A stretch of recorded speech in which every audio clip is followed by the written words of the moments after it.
I stand at the pinnacle of power, yet I've never felt so alone.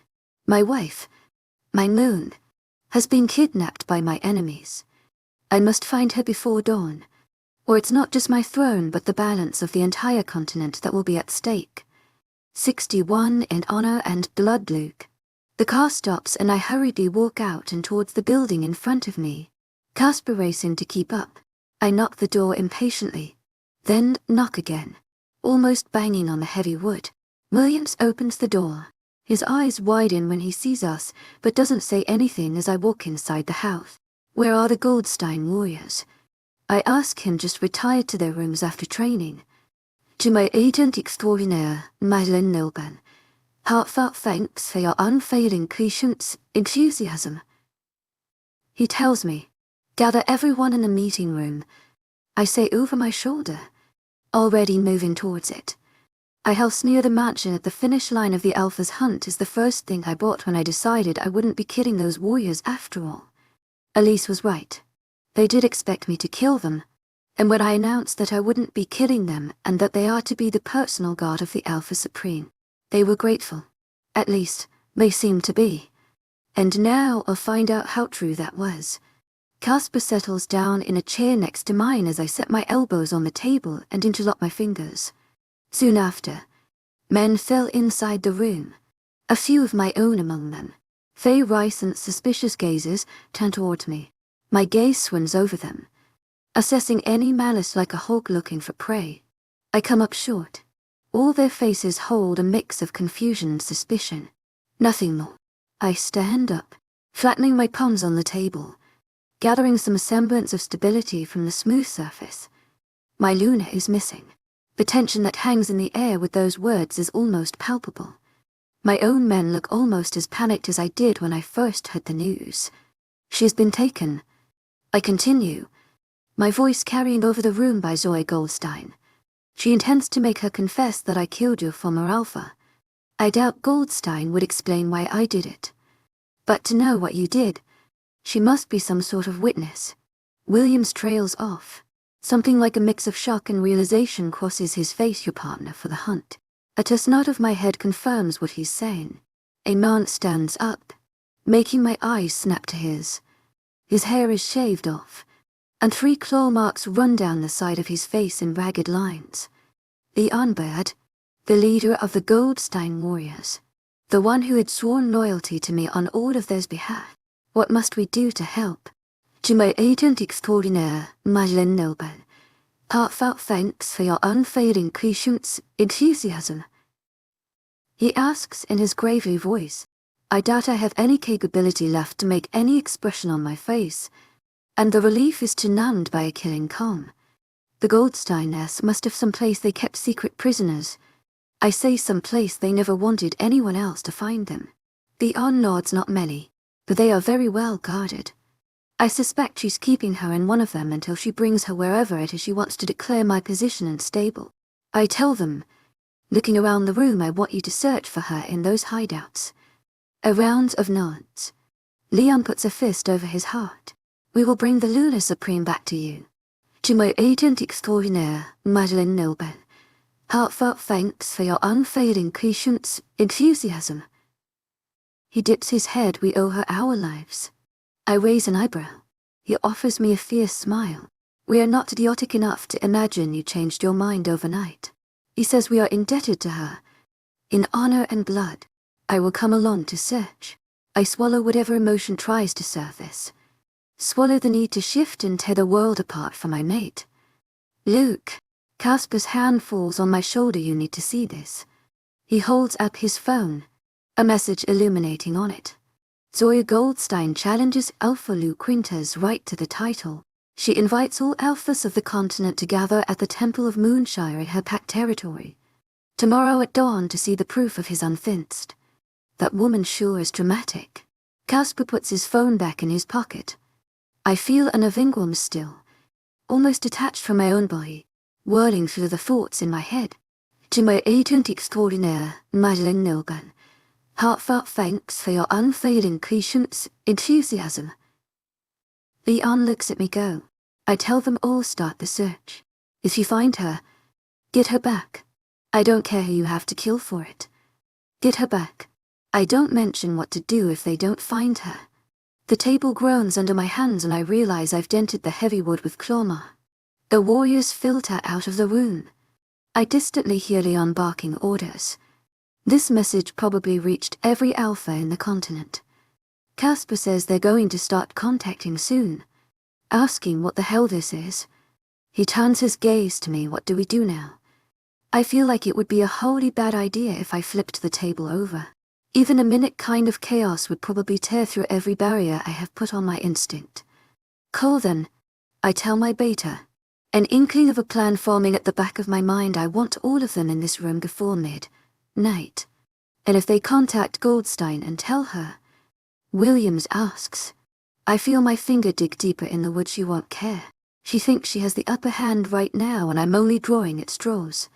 They both nod, leaving me alone in the room with thoughts that threaten to swallow the calm I've conjured up. I can't seem to bend my knees to sit.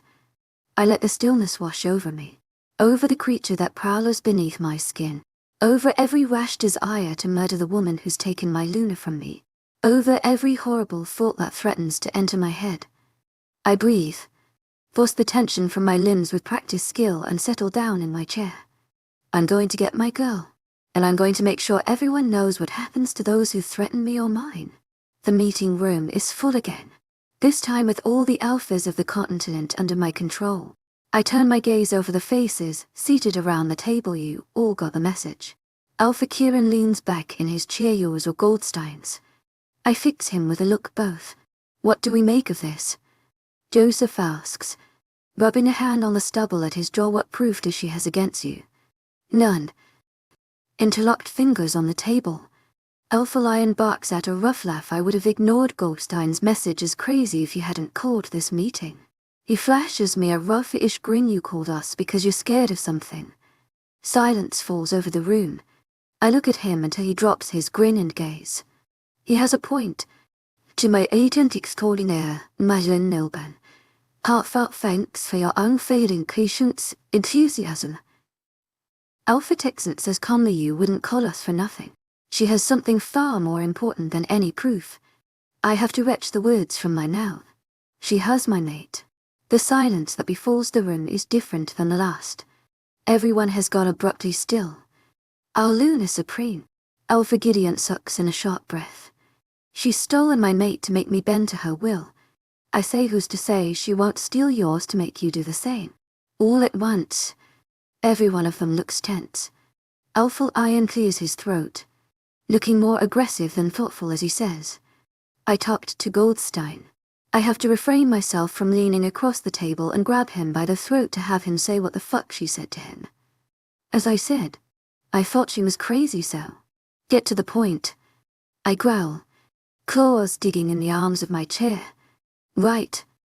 He clears his throat again. That you murdered her brother. Before he could call you out on how you somehow cheated on the hunt. I'm staring at him in a way that he was the good sense to swallow. Did you, Winters? Kieran narrows his eyes at me. Don't be absurd. Joseph waves a hand. Goldstein was mad. So is his sister. But if Winters killed him or cheated, it does put a question on his right to the throne. Alpha Gideon says, but we have pledged loyalty to Alpha Winters. Alpha Rhine says, does the oath even remain valid under these circumstances? Alpha NOX raises his brows. The room breaks into a frenzied conversation. And right then and there, I realize they would all rather have no Alpha Supreme at all. They would let me and Goldstein squabble with each other and hope we both end up dead. And with that I realize I don't care anymore. It takes me a moment to realize I've stood up. A moment to register that MK9s are emanating out of my mouth. And my fingers are itching to rip out someone's throat. We all participated in the hunt, unhesitant to draw each other's blood for the title. My voice reverberates through the room. I have outsmarted, outraced and murdered every obstacle in the way. I would not hesitate to do a lot more for my mate. Is that a threat? To my agent extraordinaire, Madeleine Nilban. Heartfelt thanks for your unfailing patience, enthusiasm. Alpha Kieran's voice is quiet, but savage. My lip curls back in a snarl that is a testament of how little self-control I have left, and how much I don't care about it. It's advice. Lowly, viciously I killed the last Alpha Supreme with my wolf locked up. I wish you don't tempt me into finding out what I can do as the Alpha Supreme. You must all remember the ambush we faced on the second lot. Harsher than I had intended my voice to be in this meeting, our predecessor sent them for us. And those warriors are still whole and hale for you to ask yourselves. He tried to murder me when I reached the finish line. My partner was shot with a silver bullet. And now his sister has stolen my mate. And I'm not feeling particularly patient with their bullshit anymore. For the next few moments, no one speaks. So you did kill him. Alpha Texan muses, and rightly so. Doesn't change the fact that you weren't given the title. Alpha answers someone snore. My eyes snap to the chair down from mine, where Ethan is leaning back, dressed immaculately despite it being the middle of the night. Come on. To my agent extraordinaire, Madeleine Nilben. Heartfelt thanks for your unfailing patience, enthusiasm. He says casually, you murdered your way to your title, didn't you? Then he sits upright, ignoring Alpha Iron's glare, and looks around the room. All of you have a mate waiting for you back home. What if you return, and find out they've been whisked away by Goldstein until she has your vote to take Winters off the throne? Snarls and growls break out through the room. Hawks doesn't look the least bit concerned. And if Goldstein takes Luke off the throne, he leaves the sentence hanging. Then she becomes the next Alpha Supreme.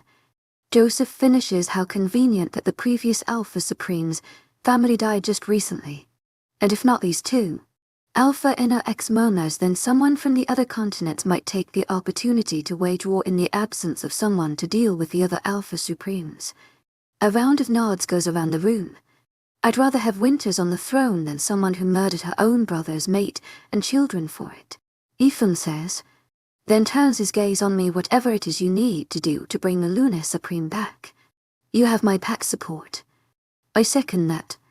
Joseph nods. I would rather not my mate or children be stolen. Alpha Ryan says, and then begrudgingly. Everyone settles an agreement. I make my claws retract. Good. My voice hard to even my own ears now. Listen to what we're going to do. 62. Crazy bitch Elise.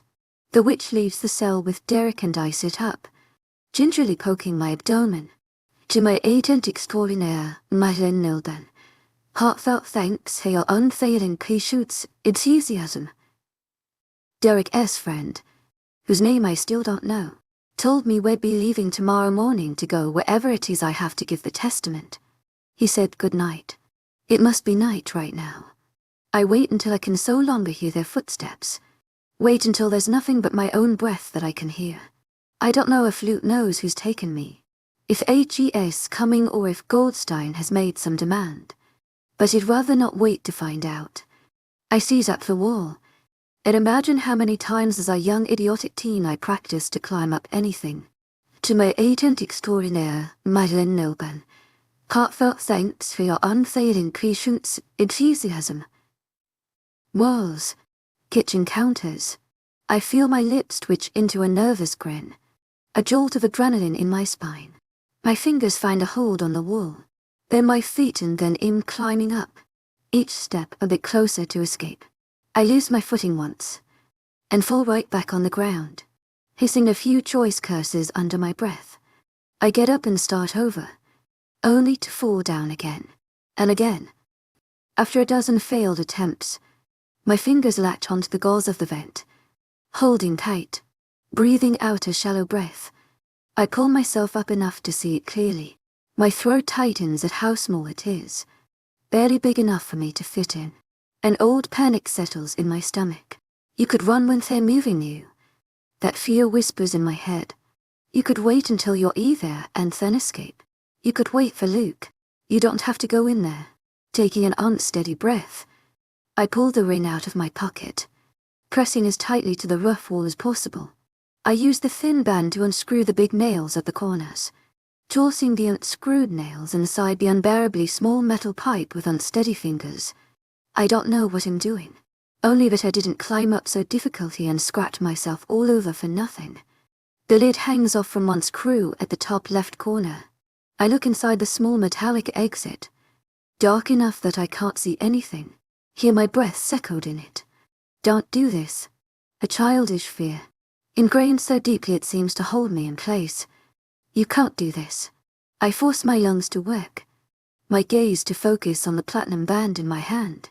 I am Elise Atwood, daughter of Elijah and Julie Atwood, with the blood of a beta and a rogue in my veins, made into an omega for survival.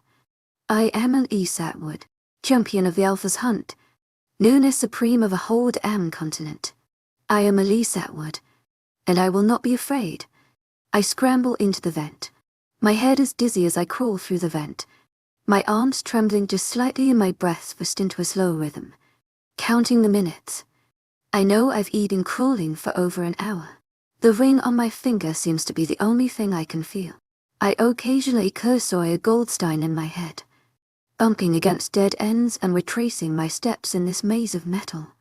I keep moving despite the hiss of pain against my knees, glancing out at the few openings I stumble across. It's still night, though I have no idea what time it is. I need to get out of here before someone wakes up or realizes the prize mare is gone. Or perhaps prize wolf is the suitable word. Then I see a faint light coming from ahead, the murmur of voices. I slow my pace not to make any sound, and peer down the vent into the room below. 3 heads are standing near a big table, papers scattered over the glossy surface. What if they support Winters? A bob of black hair TURS towards the redhead I might know. They wouldn't, if they're any smart. Zoya Goldstein roars out, and it doesn't matter anyway. But Alpha, some girl with pale blonde hair waves her hands inimitedly, or rather, in panic slaughtering them all. It isn't as simple as, do not chide me. Goldstein growls. Silencing her all would be how it should be. There will be only one pack, and there will be only one Alpha. My eyes widen as realization dawns to me. This bitch is crazy. In surprise and repulsion, I scrabble back. Everyone goes quiet. What was that? Goldstein inquires softly, dangerously. Probably a rat or something. The man in the room says she's quiet for a while then. I feel cold sweat start forming on my brow, my heart thundering in my ears. I wish for our witness to be readied. Goldstein says we leave in a few hours. Yes, Alpha. Crap. They're going to go to my cell in a while. To my agent extraordinaire, Madeleine Nilbert. Heartfelt thanks for your unfailing patience, enthusiasm. Don't panic. I shove down the acrid feeling in the farthest corner of my mind as I start forward again. Faster than before. As quiet as I can possibly manage. If I was above some sort of meeting room, it must mean Nin come above the basements and into the pack house. I just need to find some opening to the outside. Scrambling ahead, and guessing my chances by peering down any rooms I cross. I'm almost drenched in sweat and at the verge of having a panic attack, pressing a hand down on my chest to force the air trapped in my lungs. I close my eyes against the metallic walls pressing down on me. I can do this. The words feel false in my head. They'll find my way out. A dull sting further makes me aware of just how bad the situation is. I press my hands on either side of my face and breathe in. Breathe out. No, I won't be forever lost in these vents. No, I need not start screaming, and no, it'll be horrible to jump inside a random room. A gust of cold air caresses my face. My eyes snap open. Another gust of wind and a wobbly laugh chokes in my throat. Blinking rapidly, I start towards the direction of the wind, and soon enough I see the moonlight filtering inside from the vent at the end of the tunnel. I geek out the best I can and wait to hear anything. When I can detect nothing, I move back, putting my feet in front of me and kick at it. It comes off at the 3rd try, gulping the fresh air like some starved animal. I scramble out, and carrying of the fact that I'm probably on the 2nd floor of the building. There's no graceful way to get out, and I remember how Carolus once told me to cover my head with my arms during a fall. Never thought random stuff about training could come in handy one day. Rolling into a ball through my fall, the wind whipping my hair up, I hurtle towards the ground, and fall right on top of someone. This girl is definitely dead. That's my first thought when I realize I'd fallen right on top of a warrior on patrol, who'd probably come around to see what the metallic banging sound was about. Now blood stains her forehead from where the gauze of the vent hit her, and then I probably knocked the breath out of her when I fell. It's still night and I have no idea where I am, or how to get out. Looking at the unconscious girl, I realize she has the same golden brown hair as mine. About the same length too. Well, sorry sister, I think as I start undressing her, but your alpha is nuts and I'm out of options here. Once in wearing her warrior uniform, I hurriedly put her in my clothes, pull my hair out of its braid and hope the night provides me enough cover. I take her rifle and start walking around the wall, peeking around it. I find no one else. Then my eyes latch on a car. A slow smile curves at my lips. Seems like I'm about to go for a ride. Hey! I stopped the car with a jerk at the voice. The keys were inside. And since all Ungazer are trained for driving, it's no problem to drive a car. Only a little away from the car was a huge metal gate. I hadn't seen anyone around it. A man walks over to me, wearing a uniform like the one I'm in, holding a rifle. Where are you going? He asks me. Well, I keep my head turned a bit away. Where are you on patrol? I swallow the lump in my throat, scrambling for words. The Alpha told Derek. More unsure than I'd like to go check if everything's ready. He didn't want to go so. He offered we switch places. He doesn't say anything. My hands start to sweat on the steering wheel. Fine. He lets out a ragged breath. That boy is going to be the death of all of us. I nod mutely, unable to believe that actually worked. He opens the gates for me and I mutter a quiet thanks. I'm about to go home. The thought is almost enough to make me laugh like a lunatic. The adrenaline bubbling to my lips in giddy peals. I'm barely out of the gates when a banshee-like scream reaches my ears, making my eyes snap to the side mirror, from which I see a girl who looks like me from afar. Jeremy, you fucking idiot. She's the witness. She yells. Jeremy's head whips in my direction, instinctively aiming his rifle at me. My foot slams on the accelerator, and then in racing down the rough earthen path, the jumps making my teeth clatter. A bullet hits the back mirror, causing it to spider web. Another hits the truck. But in a few minutes, it'll be well out of their range. As if they heard my thoughts, I hear wolves crawling behind. Catch the fierce predators from the side mirror. They're going to catch up. I think wildly. I am not going back. I grit my teeth and push the car to the fastest it can go. Then I turn around. I can almost make out their confusion as the wolves stop only bare feet from me, and then race forward. Howls and yelps fill my ears as the car smacks through the wolves, derails from the path and slams into a tree. Pulling back, I make to do the same to the other when one jumps in front of the windshield, snapping its jaws. I grab the rifle it put on the passage seat and open the window to swing it down in the wolf's head with as much strength as I can muster. It falls off, growling, and along with the reaming three wolves, start circling the car. How the hell do you make a rifle work? Frantically I start pulling and pushing at it. It goes off, shaking my bones and rigging my ears. Bullets rain down everywhere and the metallic smell of blood hits me hard. The rifle stops empty, going limp in my slightly trembling arms. There's so much blood. I swallow the bile rising in my throat. Shaky and breathless, I start the car again, grateful beyond measure that the engine was damaged and that it's still working. I race down on the earthen road. 63 chase Luke, we could not find her. To my agent extraordinaire, Madeleine Nilben, heartfelt thanks for your unfailing patience, enthusiasm. The Arn and his warriors is covered in blood, but no one seems to be injured. Apparently it's not their own. She must be keeping the Lunar Supreme at the pack house. He tells me now that she has openly challenged you. I doubt she feels the need to keep her anywhere but her own pack house. All the alphas are still sitting in the meeting room, and it's almost dawn. In an hour, we all have to go to Goldstein's pack to hear her testament. Very well. I clench my hands in fists. uncaring of the claws tearing at my palms. It seems he'll have to teach Goldstein a lesson regarding consequences. Following the earthen path led me into a town, and after asking a few people the directions, I was on my way to Minneapolis. My stomach growled, reminding me of how much I need something to eat. Alas, this car had only one protein bar, which I devoured in a few bites. My hands have stopped trembling though, and the residual panic has left, and now I can breathe and drive without looking back every 5 minutes. The sun is up and the streets of Minneapolis are busy early morning. Relief and elation threaten to overcome me when I start on the familiar road of our pack. Then the fuel tank gives up.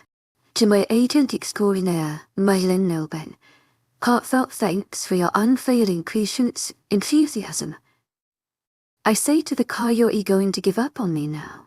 In response, it gives out a dying breath when I try to start it again. Sighing, I realize the universe doesn't wish me to make a grand entry. I cut the car affectionately nonetheless. I think you'll keep it for myself. They'll call you. I rake my brain for an appropriate name. Chase.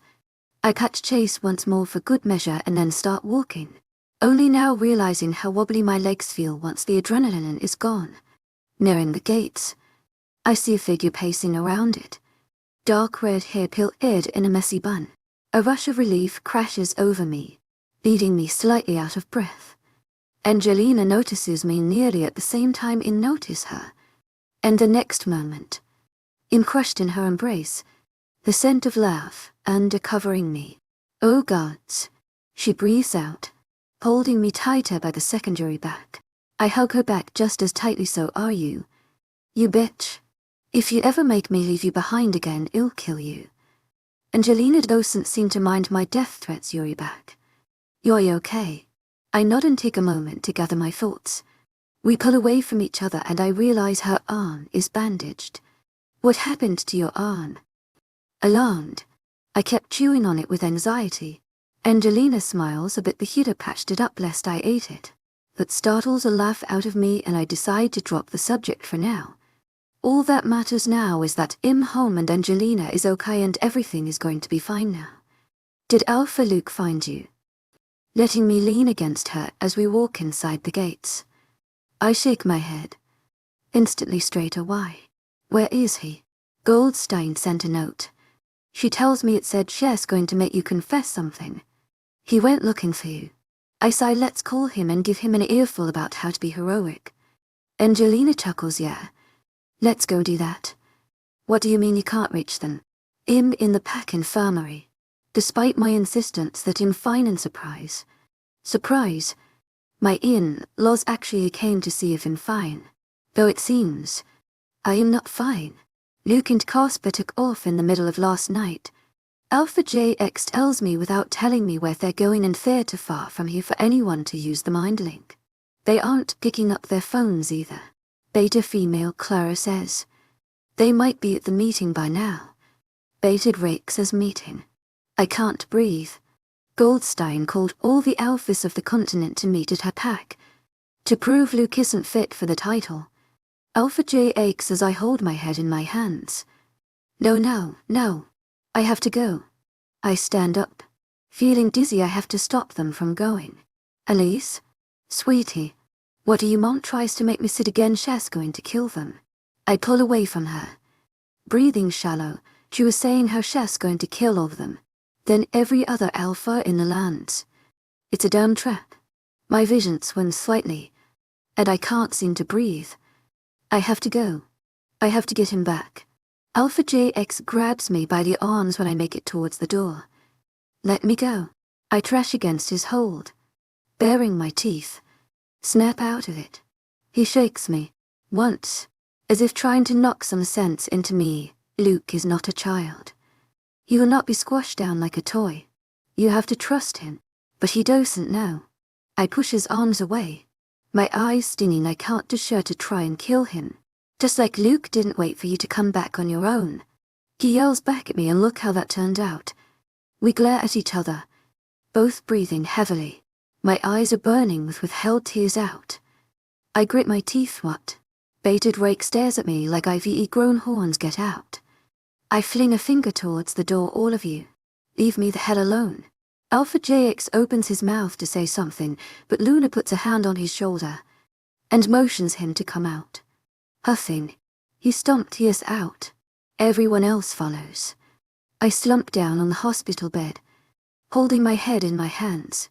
Elise. Love. AGS going to be okay. Mom whispers, soothing my hair back while tears drips on my lap, and if he isn't.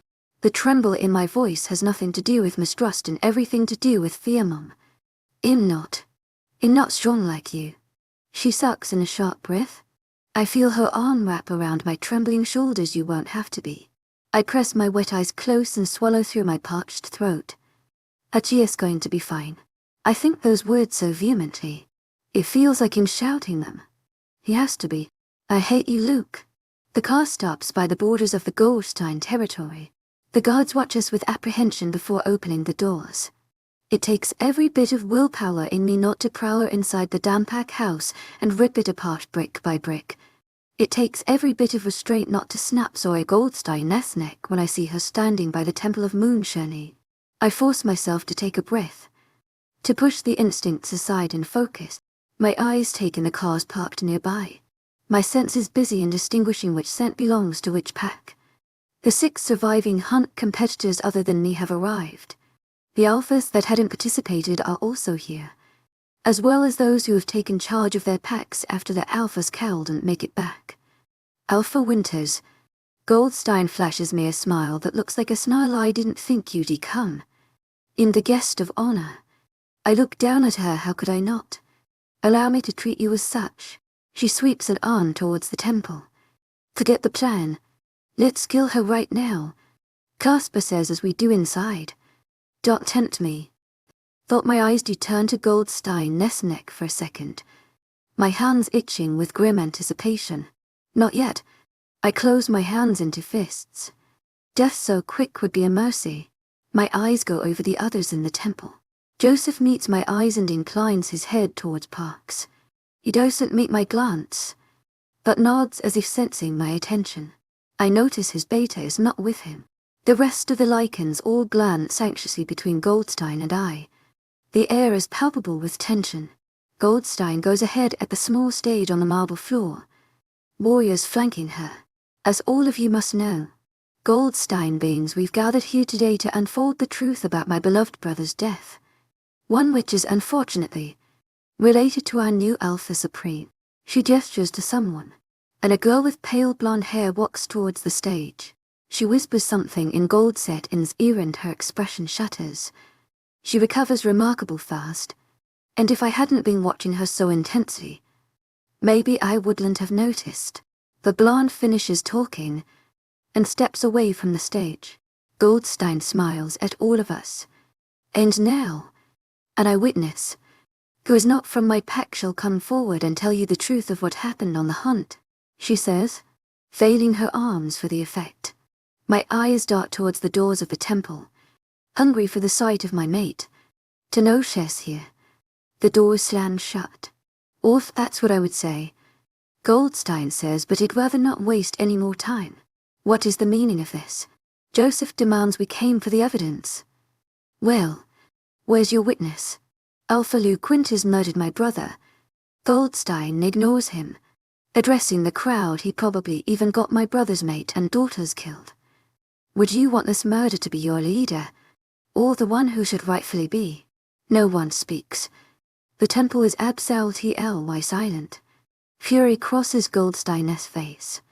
Her fists balled. I am the rightful successor to the title. You will pledge fealty to me. And if we don't? Goldstein. Alpha NOX asks. Then you will not be leaving this temple. Goldstein pins her cold gaze to him, and snaps her fingers. The warrior standing at her left is shot. The smell of blood taints the air. Goldstein whips her head towards the rafters. Confused and outraged. Kill them. Kill all of them. The warrior standing at her right is shot. Her breathing is sharp as she backs away from the stage. What are you idiots doing? She looks at the rafters. The figures hovering there, armed with guns containing wolfsbane, injectors and silver bullets. Saving their family and mates. I say calmly, I happen to take some inspiration from your methods. Goldstein, all of you will stand this. She looks around alarmed and furious. You're in my territory. Winters is waiting for their fates to be determined. I step towards the stage. Over the blood, as will you. Another shot rings in the air. A bullet goes through her arm. Another through her leg, and she cries out, collapsing on the white marble, staining it red. Goldstein snarls from the floor, baring her teeth, diseased mutt. I crouch down so while I level and hold her gaze with every bit of that diseased mutt in my eyes. You need one diseased mutt to put down another, with the underlying promise of a very painful end. Men shuffle inside the temple, Pax Beta among them. Alphas Supreme.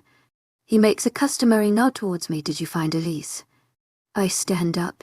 His face is unreadable as he shakes his head. Searched every inch of the mansion. Her scent is faint. She hasn't been there for at least a few hours. A tremor goes down my spine, and the stillness in my bones shudders. My head is full with the roaring of blood in my ears. Goldstein barks out a hysterical laugh. You've run out of luck. Winters, your little mate likely ran into some other border. To my agent extraordinaire, Madeline Logan, heartfelt thanks for your unfailing patience, enthusiasm. Or who knows? Maybe I killed her. Look, Casper turns his eyes to me, but doesn't put a hand on my shoulder. Has the good sense to stay away. You do know if she's dead. Mark or no? You would know. She's alive. I hold on to that fact with the remains of reason I have left. She's alive. You'll find her. She'll be okay. But a pit of darkness an opening under my feet, swallowing me the more I try to wrestle my way out. I need to find her. A feverish urgency to look for her is filling up my chest. My eyes snap back to Goldstein. I could kill her. I should kill her. I should paint this temple red with her blood. Someone steps in my way. I wonder if it'd be too much trouble if I kill Parks instead. Alpha Winters. He stressed my name as if I need to be reminded of it. Leave Goldstein to my team. We'll be back to you with whatever she knows as soon as possible. He pulls out his own gun and hands it to me. Wolfsbane swirls in the little cylinder attached to it. My lips have been stitched together. No words matter anymore. I take it with a nod, and people part for me to walk out of the temple. The moment my feet leave the marble floor, the cylinder of Wolfsbane is at my lips. The bitter taste of poison burns down my throat. I relish the fresh pain, a thread grounding me in this body. Nuke, Casper is standing behind me. What's the plan? What are we going to do now? I don't know. The cylinder slips from my hand and rolls on the earth. He comes around to stand in front of me. What do you mean you don't know? I close my eyes and drag my hands through my hair, locking my fingers at the back of my neck. My knees threaten to buckle as I pace. My head is full and empty. Everything is spiraling out of control. Send search teams through the surroundings. My hollow voice carries interrogate every member of that damn pack. I want to know everything that happened when she was here. He nods, but doesn't walk away. He takes a few steps towards me, puts a hand at my back. It feels like dead weight. We're going to find her, Casper says quietly. Fiercely, I hope she's right. I hope we find her, because if we don't, I'm going to lose myself too. Thunder roars overhead. I stand in front of the pack house, drenched to the bone, empty to the core. Each step feels like wading through sand, way by stones. Find my daughter. To my agent extraordinaire, Madeline Logan, heartfelt thanks for your unfailing patience, enthusiasm.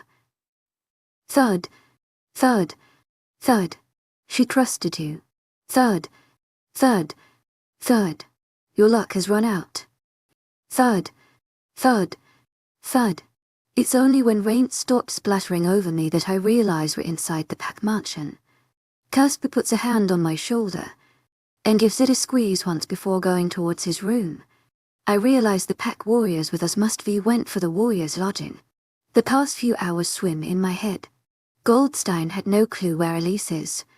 The surrounding packs hadn't had anyone barging in their territories. There were 6 dead bodies outside Goldstein's pack. At least lost one of them. It's as if my mate has disappeared into thin air. I drag my feet up the stairs. Wolfsbane drugging my blood, making my eyes burn and blur. I close the room behind when I enter my room, leaning the eye back against it, glad to finally be able to let my fingers tremble. With both poison and panic, my numbed senses catch a faint scent. I suck in a sharp breath, half sure in being delusional. The scent of garden flowers and rain hangs in the air, taunting. My eyes are drawn towards the antechamber of the room, which has my bed and dresser. I push myself off the door and start towards it. My feet stop at the threshold, afraid to go in and find it empty, wanting to indulge in this delusion for just a moment more. I close my eyes and step inside, knowing that when I open them again, I will have to face an endless abyss or reality. I open my eyes. Chess here. Air rushes in my lungs so fast. It's almost painful. There's a new unbearable quietness in my head. The next moment, I'm leaning over the bed on which my mate is. My eyes snag at the details of her face, finding no injury there or at her hands, holding tightly onto the comforter. But her closed eyes are swollen, the pillows under her head stained. I'm torn between wanting to touch her and make sure she's real, or not to touch her lest I shatter this image. Still, my hand reaches for hers. The jolt in my spine at the contact finally making it clear that she's actually here. She won't be waking up for a while. My head snaps towards the threshold of the antechamber, where my father is standing. I didn't even hear him come in. Real mature blocking all of us out like that. How I'm staring at him like I used to when I was a child, unable to make sense of something. She came back on her own. Father walks in. A glint of approval in his gaze. Your mate is capable of taking care of herself well enough. I gather my scrambling thoughts. Why won't she wake up? At that, my father sighs. She wouldn't stop blabbering about how you're going to end up dead and she needs to go save you. A lot of dramatic language.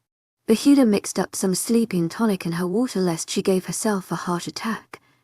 I nod, unable to bother myself into thinking what exactly might be happened. Turning my eyes to Elise again. Not physically. Father shrugs, and if she's always neglecting how to act around her betters, then mentally too. I don't bother mentioning how no one is her better now. Technically, she's the Lunar Supreme. She outranks everyone. Even me. Go dry off. You're in the sheets. Father says we'll talk in the morning. I hear his footstep pierce towards the door. Hear it open and close, and that's all it takes for me to collapse face first on the mattress, right where I am, beside my mate. My hand, now dry because of being put on the sheets, reaches for hers and I interlock our fingers, too aware of the tremble in my own. I give her hand a squeeze, perhaps into desperate for anything from her, because I feel give squeeze back. Just a bit.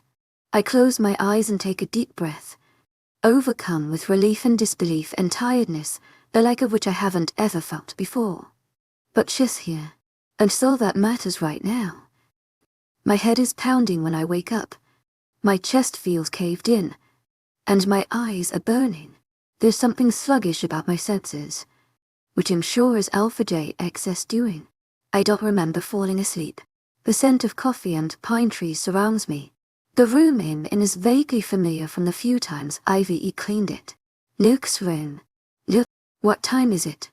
The thought seems to snap my body into panic, stricken action, and I push myself up the mattress. My eyebrows knot and so does my stomach. I walk out of the bedchamber. Curtains are drawn over the windows. Strips of sunlight escape, filtering tiny dust particles in the air. My eyes swim towards the couches and stay there.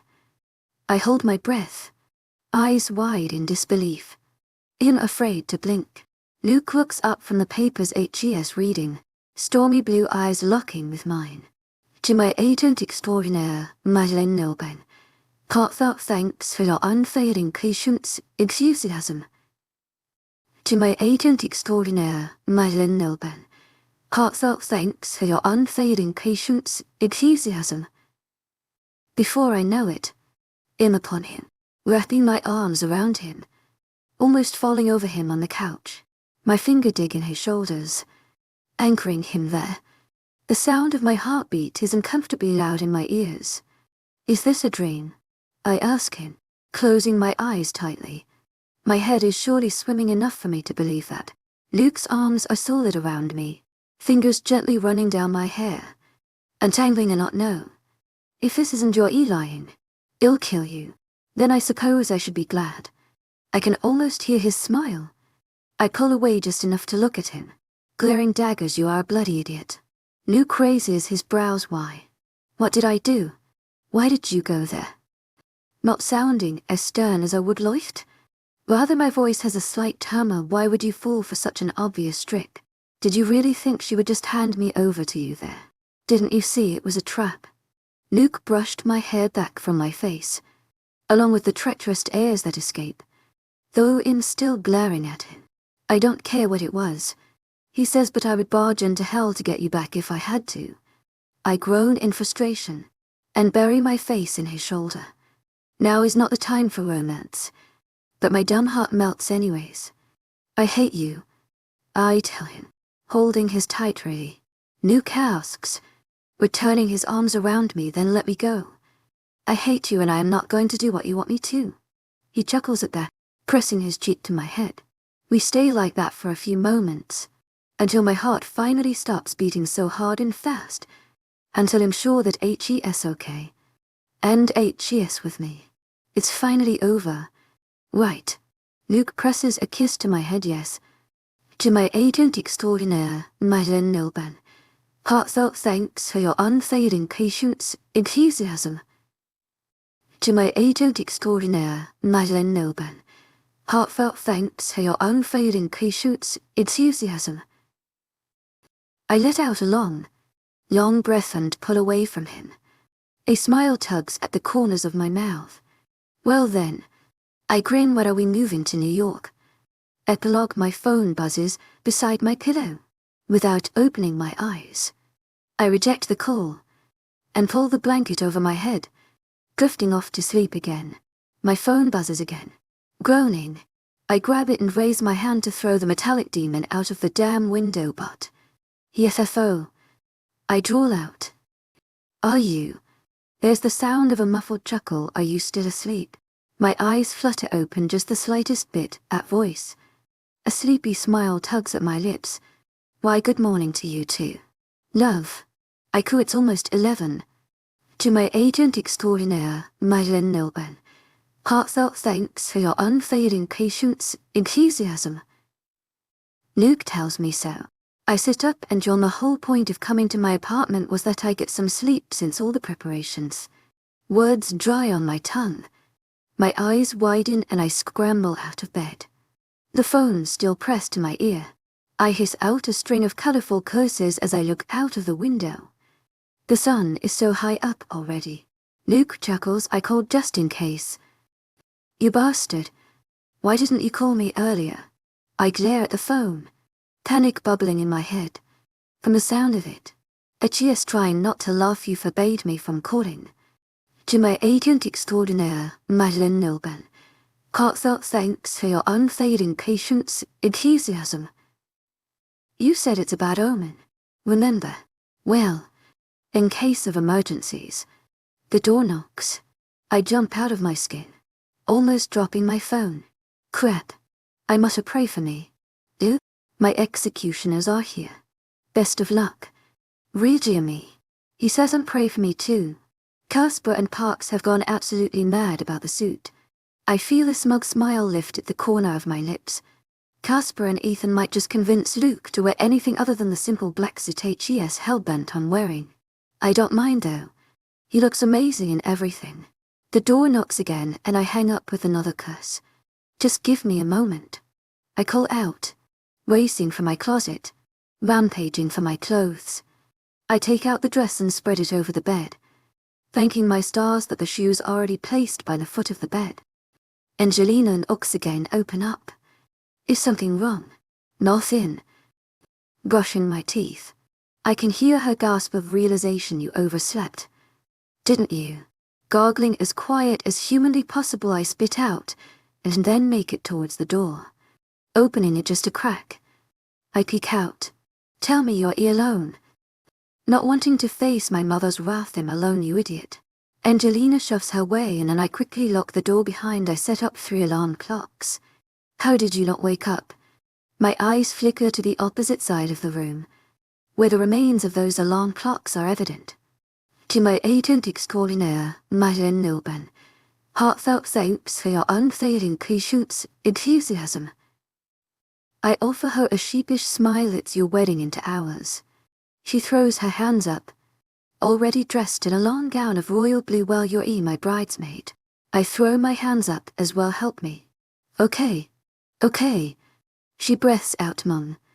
Aunt Juliet, Gloria and Arya are coming in 15 minutes. We have to get you bathed and dressed before that. I look over at the ball gown of a dress on my bed and then take a deep breath. Let's do this. If someone ever tells you that they bathed, waxed, dried your hair and dressed up in 15 minutes on their wedding day, believe them. Only barely. The moment Angelina finishes helping me put on the dress, the door of my apartment knocks. Thankfully, only Angelina and Luke have the spare keys. Oh, good. Zarya enters carrying 2 huge boxes. You're all set for makeup. Sweetie, you look beautiful already. Mom kisses my cheeks. None of us are sleeping tonight. Morgan wiggles her brows. Gloria bursts out laughing. It's been several months since Luke and I moved to New York. Try as I might, I can never get Mom to stay with me for more than a month at a time. Turns out, she doesn't mind being at our old pack, now that Alpha Jax has taken some pains to ensure every owner's treated well. At a month back, I realized that maybe it's time for the next step in life with my mate. So I proposed him. You can tell how it went by the fact that today's our wedding, and I get to boast about how we both proposed each other. Let's make me look awesome. Excitement leaking through my voice, and then my stomach grumbles. Oh dear, you've been so busy you haven't even had breakfast yet. Mom puts a hand at her chest. I'll go make you pancakes. Just as you like. Love you, Ma. I blow her an air kiss and she catches it, walking out of the room towards the kitchen where Morgan follows, intending to make some tea as well. Are you excited? Gloria asks me. Her deep red dress the same style as Angelina's but deep red in color, making her burnt caramel skin look more gorgeous than ever. Oh, I don't know. I roll my eyes and then smirk in Arya's direction. Maybe I should ask some married girl what to expect. Gloria, Angelina and I turn out grinning faces to Zarya. She flushes a deep red. Why don't you ask your best friend? She says, her golden hair following as she shakes her head. Karas talks about it enough already. Angelina assures her. Her eyes widen to the point of falling out. You what? I burst out laughing. My other 2 comrades as well, while my 3rd bridesmaid, wearing the same style as the other 2 buttons soft pink, crosses her arms. You crones.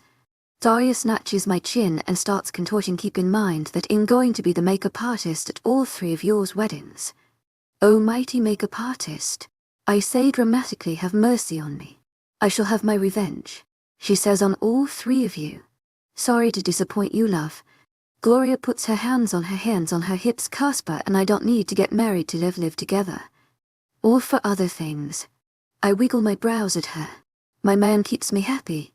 Gloria tosses her dark curls over her shoulder. Don't worry, you can take your revenge on Angelina. I pat Arya's arm. No chance. Angelina huffs. What do I need to make up for? Damn right you don't. Gloria bumps her arm with Angelina's. Gloria, don't. But Angelina's warnings go unheard and Gloria launches into how much she'd like Angelina for a sister-in-law if he doesn't find her man soon. After a long session of makeup and eating pancakes in between, our mother lesbianism, our mother let us be and go ahead to make sure the guys are doing well as making sure the altar and priest or whatnot. And done. Zarya pulls back after applying the lipstick. I eagerly turn my eyes towards the mirror and let out a low whistle. I look amazing. I give myself a thumbs up and wink. To my agent extraordinaire, Madeleine Noble. Heartfelt thanks for your unfailing patience, enthusiasm. We got 20 minutes to go. Gloria says grab the ring and we should leave. Okay. I move over to the closet where I kept it. I look around for the little box. And keep looking. And I still can't find it. Guys. I try to quell my rising panic. I can't find the ring. And that's how all of us end up freaking out. Are you sure you kept it here? Zoria asks. I don't know. I wave my hands limitedly. I put it with all the other stuff. I has to be there. It was there yesterday morning. I didn't put it anywhere else, all right. We got it. Gloria put a hand over my mouth. Careful of the makeup, let's split. And we'll find it. We all nod and spread around the apartment, looking for the little black box containing Luke's ring. It's not here, Angelina says. Gloria and Zarya shake their heads too. This can't be happening. I groan and collapse on the bed. Not today. We still have 15 minutes to go. Angelina grabs my hand and pulls me up. But it's not in here, Zarya says. Shoulders sag, we're getting a new one. Angelina holds up my car keys. I realize the possibility that and jump to my feet. I remember the shop. They must have another like that one. To my agent extraordinaire, Madeleine Noble. Heartfelt thanks for your unfailing patience, enthusiasm. Ladies, let's get that ring, Gloria says, as if we're going to war. And so now we're stuffed in the car, my dress taking up most of the space, and then we're racing down the busy streets of New York. To my agent extraordinaire, Madeleine Noble. Heartfelt thanks for your unfailing patience, enthusiasm. I point out the shop to Angelina. That's the one Luke and I went to. Chase skids to halt and all of us filter out. The workers in the shop turn to look at our strange party. Hello. To my agent extraordinaire, Madeleine Noble. Heartfelt thanks for your unfailing patience, enthusiasm. I stride towards the worker who served us that day. I'm looking for a specific ring from your shop. Sure. To my agent extraordinaire, Madeleine Noble. Heartfelt thanks for your unfailing patience, enthusiasm. She looks at the four of us unsurely. Do you have a picture? To my absolute horror, I realize I didn't bring my phone. My horrific Atian must be showed on my face, since the lady quickly puts up her hands in a pacifying expression. She says, did you perhaps buy a ring like that from her eyes? I say 2 weeks from now. We must have it in our record. She moved towards the counter, where a man is sitting at a computer. We can look at all the styles we sold that day and show all of them to you. Thank you. I breathe out. Turns out they sold only 7 wedding ring pairs that day. She shows all 7 to me, and I finally see the familiar style on the 7th. This is it. I grab the box. This is the one we got. Pack this one up, please. Mum, you can't take the single ring. What? I stare at her, not being able to comprehend her words. You have to take the pair. She tells me we can't just give you one ring. I put it back. Vex, give me both. Elise. Angelina whispers, grabbing my arms. They're both dime and in platinum. Do you have that much money on you?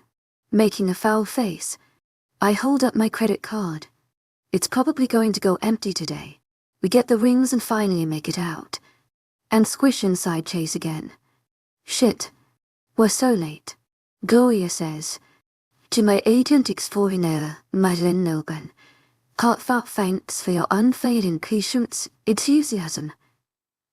Angelina says with calm. None of us feel. Starting the car. It's not that far. I nod, wiping my clammy hands on the soft tulle of my dress. We're going to reach there on time. Or maybe just a bit late. It's okay to be a bit late. We're going to be fine. Are you fucking kidding me? Gloria's wise words pretty much describe all of our feelings. Because for as far as I can see, it's an ocean of cars and trucks and taxis. It's official. I knock my forehead against the headboard. The universe is testing me. What do we do now? Angelina squints her eyes. This traffic jam is probably going to be here for the next millennia. Get out. Gloria says. What? Zarya raises her brows. Gather your dresses. Princesses. She says we're getting out of this car and using our damn legs. Are you suggesting I run in this? I gesture to the huge volume of shirts around me. We can't call anyone to tell where we are. Zarya holds up her phone, no bars. Glorious, right? Angelina pulls off her seatbelt. We're already half an hour late. If we wait any longer, you're going to miss your own wedding, Elise. I let out a vicious, annoyed growl. Fine universe. I'll run to my own damn wedding. Have a laugh. So we scramble out of chase, all of them gathering some pissed at my skirts as we make our way off the road and onto the pavement. Once there, I gather my skirts into sections and pulling them under and around my legs. Tie them in a skirt that comes to my knees in a messy heap. To where agent extraordinaire, Madeline Nilben. Heartfelt thanks for your unfading patience, enthusiasm. Angelina raises a brow at me. I offer her a grin. It's memorable. To where agent extraordinaire, Madeline Nilben. Heartfelt thanks for your unfailing patience, enthusiasm. Like hell. Gloria pulls out her phone and strike a pose. I hate you. I laugh but pose for the picture regardless. Onward. Ladies. Zarya points ahead. And so we start towards the place Luke and I selected for the wedding. Now I wish it was on the outskirts of town. Huffing for breath and glad that it's cold enough that my makeup hasn't melted off my face, we reach the gates where countless cars are parked. Hold. The guards stop us. Show your invitation. Are you out of your mind? I glare at them as I undo the knot of my skirt and let it skitter on the ground in the damn bride. Their heads whip to my face and realization dawns on them. Without waiting for their erection, I rush ahead through the gates, my 3 comrades after me. Even from afar, I can tell the meadow is arranged just like it imagined. White chairs around round tables, fairy lights arranged across the tress around. The grass cut and cleaned in a path of flower petals as the aisle, leading up to the altar in a cluster of lit-up willow trees and wild flowers. And every one is going around in panic. I spot Mom and Morgan, phones pressed to their ears. Then my eyes go to careless barking something at a few warriors. Then I catch sight of my mate, in heated conversation with Ethan and Casper. Still, running and far from the actual place, I can hear the murmurs of guests. The bride isn't coming. Did something happen? I thought fair mates. Poor dear. Maybe someone took her. Then Luke's voice reaches me. I don't care about protocol. I cheer saying I'm going to go and someone else cuts him off. The bride. All heads whip in our direction as I come to a stop at the edge of the aisle. Huffing for breath, hands on my knees, I lift up my head and give my mate a sheepish smile. See the tension in his shoulders go away. We got stuck in traffic, Gloria says to Casper as he walks to us, but loud enough for everyone to hear. Thank Moon. Mom and Morgan come as well. I was starting to think never mind. Now you're here. She hands me a bouquet and kisses my forehead. Careless offers me his arm, winking at Zarya. Everyone goes to their seats, and I take a moment to calm myself down and even my breaths. Now only Luke stands at the altar, dressed in an immaculate white suit with golden embroidery, matching my dress. I glance at where Casper and Ethan stand as his best men and mouth them a thank you. Both of them give me thumbs ups. Luke smiles at me, and like the idiot only he can turn me into. I grin brightly and wave at him, giddy from happiness and excitement. Luke's shoulders shake with silent laughter, his stormy eyes bright as he waves back at me. He takes my hand in his when we reach the altar, giving it a little squeeze. Luke pulls me up and presses a soft kiss to my hand. I was about to come get you. To my agent extraordinaire, Madeline Nilban. Heartfelt thanks for your unfading patience, enthusiasm. He smiles at me, brushing his thumb at the back of my hand. This has been a crazy day. I tell him you won't believe how much the universe tried to stop me from coming. Then I should thank you. Luke's stormy eyes hold mine captive for braving every danger to come here. I look at him with hooded eyes, a smirk curling at my lips. You can thank me later. The priest clears his throat and smiles at us. I barely listen to what HG is saying. Snap out of for one moment when Luke says I do, and then go back to staring at him with shameless admiration as he slides a ring in my hand until I realize the priest is talking to me. Do you, Elise Marie Atwood, take Luke J.X. Winters as your husband and mate and pledge your loyalty and love to him? Sure, I shrug, grinning and gesture around with my bouquet. I mean, it's not like HES already my soulmate or anything. I'd totally marry him. Definitely. Why would I not? I'm not mad. Luke's lips on mine cut off my nervous rambling, and I pretty much melt in his touch. Yeah, I'd totally marry him. He'll take that, as I do. Luke pulls back, his grin matching mine. It takes me a moment to register the cheers and whistles of the crowd, and another one to realize I haven't yet given him his ring. Before I can ask Angelina for the ring box, Careless walks over to us. To my agent extraordinaire, Madeleine Nilben, heartfelt thanks for your unfailing patience, enthusiasm. Careless holds something out for me. I raise an eyebrow.